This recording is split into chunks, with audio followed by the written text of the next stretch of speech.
Hello students, welcome to Clifford classes. আজ আমরা যেটা পড়ব, ফার্স্ট টপিক দিয়ে আমরা শুরু করব, সেটা হচ্ছে জীবন ও তার বৈচিত্র্য। এটার দুটো অংশ আমরা পড়তে হবে। এক নম্বর হচ্ছে ট্যাক্সোনমি অংশ পড়তে হবে, আর সেলুলার পার্টটা অর্থাৎ সেল, সেখানে কলা এবং সেখানকার সম্পর্কে কয়েকটা অর্গান, সেগুলো সম্পর্কে আমাদের পড়তে হবে। So now we are coming to the একদম বেসিক অংশ দিয়ে আমরা আমাদের পার্টটা শুরু করব। তাহলে আমাদের টপিক হেডের নাম কি বললাম? এটা হচ্ছে জীবন ও তার বৈচিত্র্য। এর মধ্যে যেটা আমাদের পড়তে হবে সেটা হচ্ছে ট্যাক্সোনমি অংশটা পড়তে হবে। বা ট্যাক্সোনমি পড়ার আগে আমি কিছু বেসিক জিনিস আগে ক্লিয়ার করে নিতে চাই। So first come to the cell and some details of it. তো দেখে নিই, আমরা দুটো ধরনের কোষ আমরা পাই।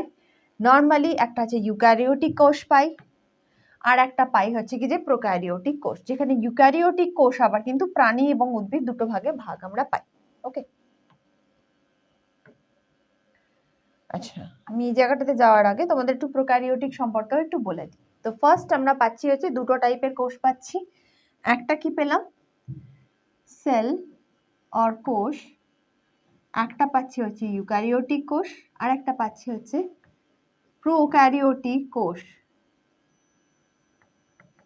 ওকে, প্রোক্যারিওটিক কোষ। প্রোক্যারিওটিক কোষ হচ্ছে কি যে আদি নিউক্লিয়াস যুক্ত কোষ। ওকে, আদি নিউক্লিয়াস যুক্ত কোষ, যেখানটাতে কোষের মধ্যে যাবতীয় জিনিস থাকার কথা সেগুলো পর্দা বেষ্টিত নয়। অর্থাৎ আমি এখানে লিখে দিই, প্রোক্যারিওটিক কোষের আমরা যেটা মূল বৈশিষ্ট্য পাই সেটা হচ্ছে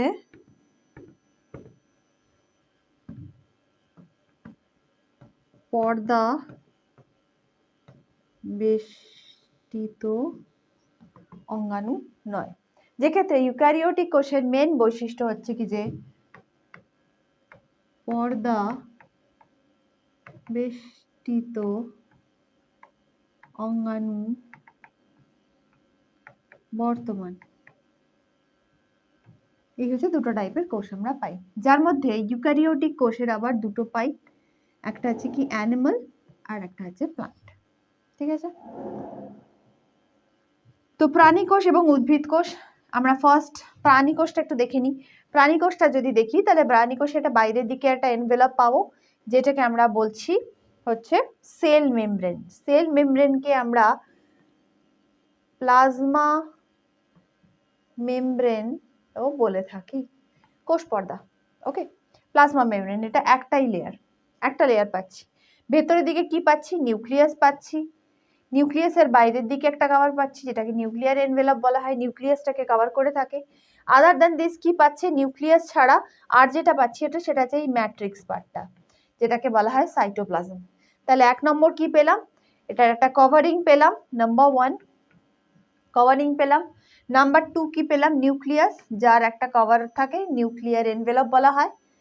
এই নিউক্লিয়াস ছাড়া সেলের ভেতরে আর একটা জিনিস কি পাচ্ছি? নাম্বার 3 পাচ্ছি হচ্ছে সাইটোপ্লাজম। এই সাইটোপ্লাজমের মধ্যে অঙ্গাণুগুলো ছড়িয়ে থাকে। কি কি অঙ্গাণু ছড়িয়ে থাকে? Ribosome, lysosome, endoplasmic reticulum, Golgi apparatus, mitochondria, এরকম প্রচুর অঙ্গাণু এর মধ্যে কিন্তু ছড়িয়ে থাকে। তো this the different parts of animal cell. এবার যদি আমি প্লান্ট সেলটাকে দেখি, প্লান্ট সেলটার মধ্যেও কিন্তু অ্যানিমালের সঙ্গে খুব বেশি হিউজ একটা ডিফারেন্স তা কিন্তু নয়। যেটা আমরা দেখব সেটা হচ্ছে প্লান্ট সেলের মধ্যে দুটো কভার পাবো, যেখানে অ্যানিমাল সেলের মধ্যে একটা কভার পেয়েছিলাম। কি পেয়েছিলাম? প্লাজমা মেমব্রেন বা সেল মেমব্রেন। প্লান্ট সেলের মধ্যে প্লাজমা মেমব্রেন বা সেল মেমব্রেন তো রয়েছেই, তার সাথে যেটা থাকে সেটা হচ্ছে সেল ওয়াল, অর্থাৎ কোষ প্রাচীর।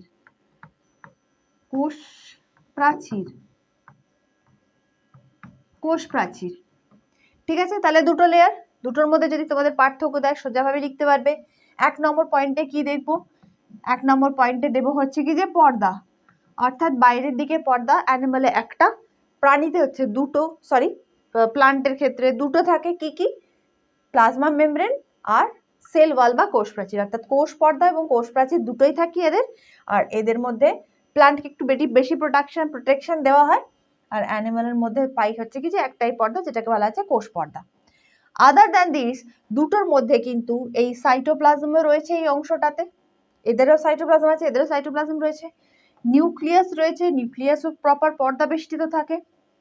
এছাড়া আদার্স যে অর্গানেলসগুলো আমরা দেখেছি, যেমন mitochondria, ribosome, lysosome, Golgi body, এদের দেখেছি সেম ওয়েতে এদেরও কিন্তু থাকে, গলগি অ্যাপারেটাস থাকে, রাইবোজোম থাকে, তো এন্ডোপ্লাজমিক রেটিকিউলাম থাকছে, সব থাকছে। তফাৎ তাহলে কোথায়? তফাৎ হচ্ছে এদের প্লাস্টিড থাকে না, এদের থাকে প্লাস্টিড, প্লাস্টিড থাকে। তাহলে পার্থক্য তোমরা অবশ্যই লিখতে পারবে যদি এদের ডিফারেন্স থাকে, মেনলি ডিফারেন্স এবং স্ট্রাকচারই দিয়ে থাকে, ছবি এখান থেকে পেয়ে যাচ্ছ। তাহলে এদের প্লাস্টিড থাকে না, এদের থাকছে হচ্ছে প্লাস্টিড। নেক্সট ওয়ান, আর একটা ইম্পর্টেন্ট জায়গা, ভ্যাকুয়াল। এই যে ফাঁকা প্লেসটা দেখতে পাচ্ছ, এটাকে বলা হচ্ছে ভ্যাকুয়াল, গহ্বর, ভ্যাকুয়াল। ওকে, ভ্যাকুয়ালের সাইজ হচ্ছে বড়, সাইজ অফ ভ্যাকুয়াল হচ্ছে বড়, এদেরও ভ্যাকুয়াল থাকে বাট ভ্যাকুয়াল সাইজ স্মল। ওকে, এদের ভ্যাকুয়াল সাইজ স্মল। তাহলে এটা আমরা পেলাম ইউক্যারিওটিক কোষের, উদ্ভিদ এবং প্রাণী কোষের ডিফারেন্ট পার্ট। কোষ পর্দা এবং তার গঠন, অর্থাৎ আমরা প্লাজমা মেমব্রেন দেখছি, যেটা প্লান্ট এবং অ্যানিমাল দুটোতেই থাকে। প্লাজমা মেমব্রেন প্লান্টেও পাই প্লাস অ্যানিমালেও পাই। ওকে, গঠন কি? এদের তিনটে জিনিস এদের মধ্যে বর্তমান থাকে। এই যে গোল গোল গোল গোল বল আমরা দেখতে পাচ্ছি, এই বলগুলো হচ্ছে কি যে লিপিড লেয়ার। তাহলে স্ট্রাকচারের মধ্যে পাবো হচ্ছে লিপিড, প্লাস কি পাবো, এই যে পার্টগুলো আমরা দেখছি এইগুলো হচ্ছে বিভিন্ন রকমের প্রোটিন। কোনোটা দেখো ওপরের মধ্যে পুঁতে রয়েছে, কোনোটা পুরোটাই কভার করে রয়েছে, এগুলো হচ্ছে বিভিন্ন ধরনের প্রোটিন, প্লাস কিছু কার্বোহাইড্রেটও পাই, এই যে গ্লাইকোপ্রোটিন পার্টটা, প্রোটিনের সাথে এই যে কার্বোহাইড্রেটটা অ্যাটাচ থাকছে, এগুলো গ্লাইকোপ্রোটিন পার্ট, তো কিছু কার্বোহাইড্রেটও পাই। So this the structure of কোষ পর্দা। আর কোষ পর্দার বিভিন্ন রকম অংশ, এটা ইউনিট মেমব্রেন মডেল বলা হয়ে থাকে। ওকে, মডেলটার নাম মনে রাখবে, ইউনিট মেমব্রেন মডেল।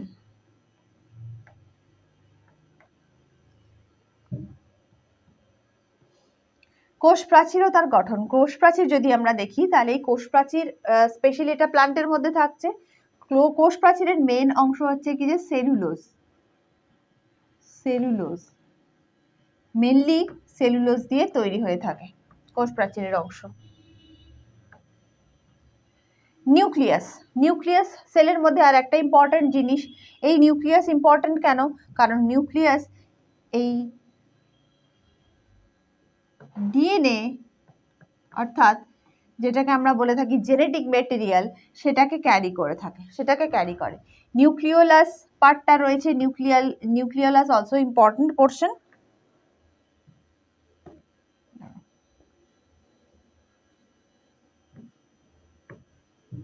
ডিএনএ,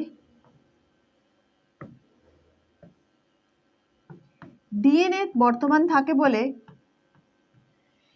এটা সব থেকে বেশি ইম্পর্টেন্ট। নিউক্লিয়াসের ইম্পর্টেন্ট হচ্ছে ডিএনএ থাকে, সেই জন্য এটাকে বলা হয় কোষের মগজ, ব্রেন অফ দ্য সেল বা কোষের মগজ, সমস্ত কিছু এই কন্ট্রোল করে থাকে।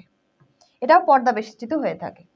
নিউক্লিয়াসের মধ্যে আমি কি বললাম যে সেলের মধ্যে ইম্পর্টেন্ট একটা জিনিস, সেটা হচ্ছে DNA. DNA is called the genetic material বা বংশগতির ধারক বাহক, জেনেটিক মেটেরিয়াল।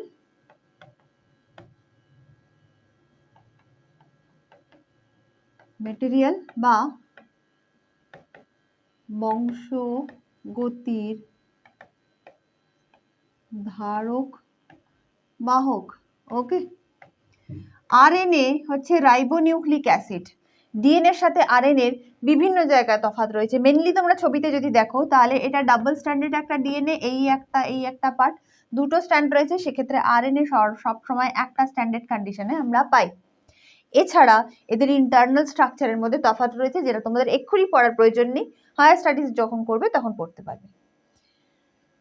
এটা ডিঅক্সিরাইবোনিউক্লিক অ্যাসিড আর আরএনএটা হচ্ছে রাইবোনিউক্লিক অ্যাসিড।